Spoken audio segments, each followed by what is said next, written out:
Berit Reiss-Andersen, you're chairing the Norwegian Nobel Committee. What were the main arguments for awarding this prize to ICAN? Well, the major argument for awarding ICAN the prize is that they, in fact, have been a driving force when it comes to disarmament issues in the past year. And I would like to mention specifically the elements of the fact that they have managed to create a popular understanding and engagement for these issues among ordinary people, not only experts and politicians.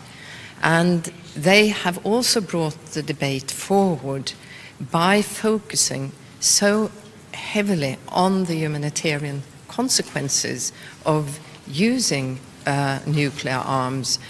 The humanitarian pledge is part of this initiative, and they have also been a key player in the work for the nuclear ban treaty. I would say those are the major elements. Is the timing significant?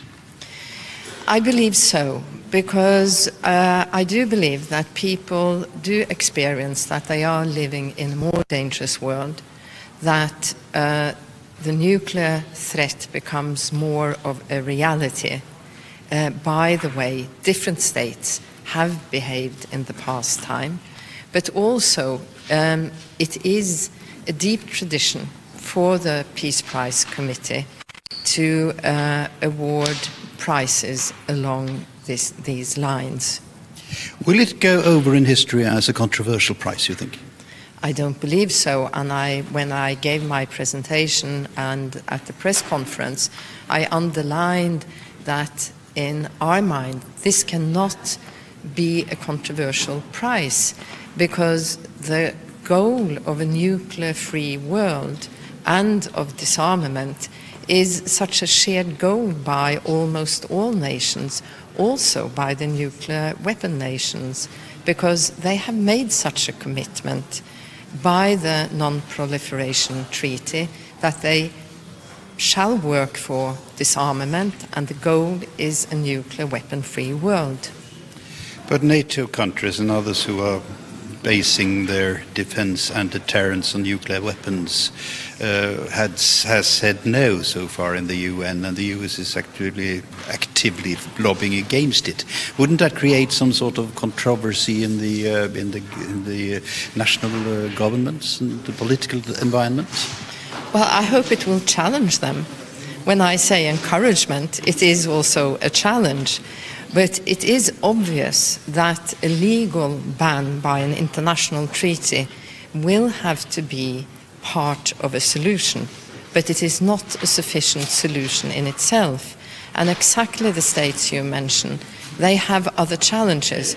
And perhaps they will have to start a more active disarmament policy before they can enter a ban treaty. That is understandable.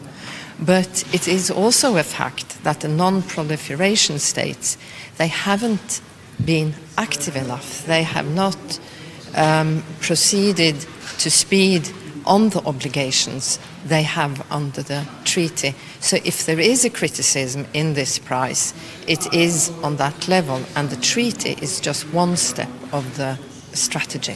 So you could say that the potential element of controversy is actually enhancing the public debate? Yes, perhaps, and also reminding everyone of their obligations. Have you considered the way the committee, which is behind the ICAN, is actually working? I mean, how significant it is and the methods they're using? Well, we have considered, I think in the reasons that I read today, we have given a description of the strategy that they use and the way they approach these problems.